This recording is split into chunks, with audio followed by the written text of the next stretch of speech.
CBS has decided to end The Late Show with Stephen Colbert. Now, CBS themselves are going out there and saying, look, this has nothing to do with any sort of politics. This happens to do only with a financial decision, because it's not just Stephen Colbert is being replaced like they did with Jay Leno to Conan to Jimmy Fallon, all of those that have happened over the years, or went from David Letterman to Stephen Colbert. They have decided to just end their late night programming. And this also includes the ending of what was the Late Late Show and now is at midnight. Both of those are going away as well. CBS has just decided to walk away from the daily late night format. The times, they are changing, folks. I really feel like there are many different reasons for this. Of course, it doesn't help that Stephen Colbert, just about a week ago, went on a pretty notorious rant that we'll play, calling the situation, the settlement between President Trump and CBS, Paramount, Viacom, whatever you want to call it. He called it a bribe. And last night, when he made this announcement, one of his guests was the senator from California, our favorite, Adam Schiff. And Adam Schiff also tweeted this or posted on X after that announcement was made. Obviously, he knew earlier in the day because those shows are pre-taped. But he put this out. Just finished taping with Stephen Colbert, who announced that his show was canceled. If Paramount and CBS ended The Late Show for political reasons, the public deserves to know and deserves better. The irony there coming from Adam Schiff about saying if something was done for political reasons cannot be lost. But the idea of the reality, public needs to know why this late night comedy talk show is coming to an end. I'm pretty sure they said it's a financial reason. I don't know the exact number of budget. I'm sure it's out there probably. But just for an example, the show that came on before, we're talking about the Late Late Show with James Corden, when I know that ended a few years ago. It was costing them $65 million to make that show. It only was making about $40 million. That was a show after him. I would assume, now move that to New York, move that to a much bigger theater, a studio you don't own, in the Ed Sullivan Theater. You're talking about 200 union workers, at least, that are working on that show each and every day. The absurdity of that budget, I would assume it's well over $100 million a year to fund that show. I'm sorry, the times are changing when you can have a studio set up and we were watching an episode of a random YouTube series interview show that was doing double, triple the ratings, their numbers. And by the way, they're transparent numbers. They're not fake numbers being held behind a Nielsen box.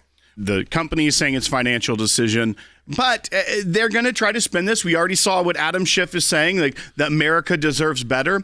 But I want you to think, if you're watching this at home, if you went into your job and used a very large platform, and you said this about your bosses, about the company. Yeah, we're going to play bite 4. And this is Colbert on his show, talking about his company and this settlement that they did with President Trump over election editing of the Kamala Harris interview on 60 Minutes. Here's what he said. Now, I believe this kind of complicated financial settlement with a sitting government official has a technical name in legal circles. It's big fat bribe. Because this all comes as Paramount's owners are trying to get the Trump administration to approve the sale of our network to a new owner, Skydance.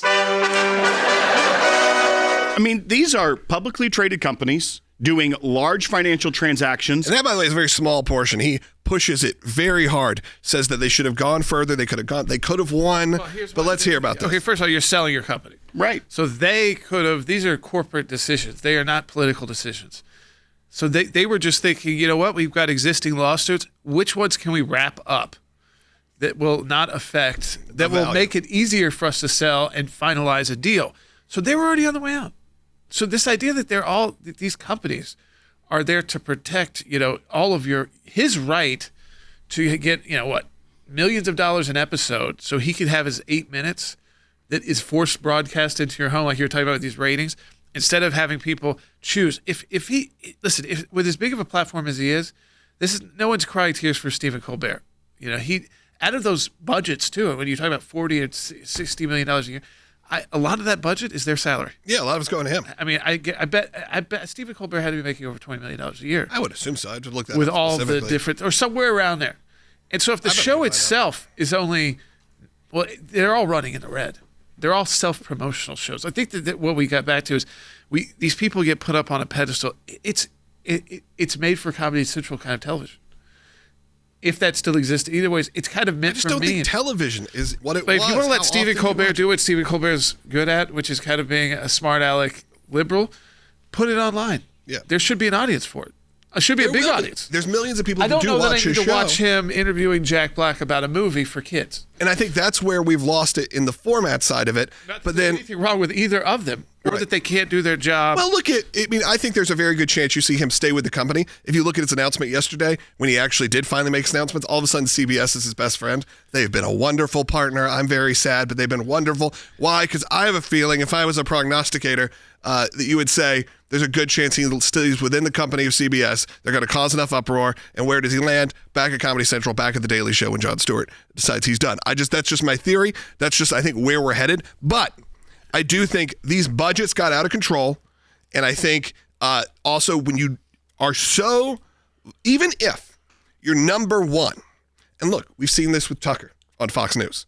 Even if you're number one, if they can't sell ads, the show's over. Let's say it wasn't financial. What Adam Schiff and Elizabeth Warren, I think, is now jumping on this bandwagon trying to say we need answers, we deserve better. Well, because it was the one place they could go. Right. But let's say, first of all, the fact that U.S. senators were going on late night tells you everything you know about that show at that point, because that's supposed to be entertaining, and Adam Schiff's not entertaining. How often? I mean, I would say during presidential elections, maybe you would see you'd see a lot more politics. Of course, they always talked about current events. I don't think it was so much politics, but current events, to put a lighthearted look on things that were usually tough moments. But if you look back at history, I wonder how many times senators and congresspeople who happen to be the most controversial on the left, and that's who they're putting on as guests. It's very bizarre. Who wants to see? I don't think. I'm also thinking of both sides. Not as at 11 o'clock at night is the last thing you want to see before going to bed. Adam Schiff, telling you that Donald Trump is a Russian agent still, and that he needs to be in prison. That's not only is it not that entertaining, like you said, you can get that 24/7 all day. You can get as much Adam Schiff as you want. You could create a news network tomorrow, and Adam Schiff will likely come talk to your microphone. Let's say it was for the political reasons, not for the financial reasons, which you've laid out so well, because they were the number one in the space in this format that is going away, but they're number one in the space. You wouldn't think they'd be the first to just completely cancel their entire format when they're at least winning that at this point.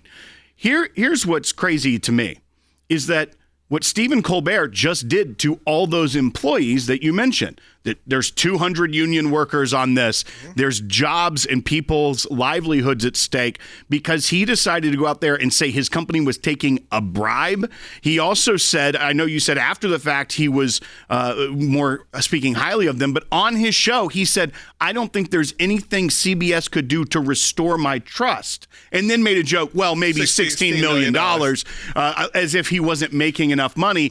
But that's on him. They can say you're a hero and that he's exercising his free speech. He can say things, but when he's using the show he's being paid for to then bash his own company, you'd be all fired. They're going to cancel the show.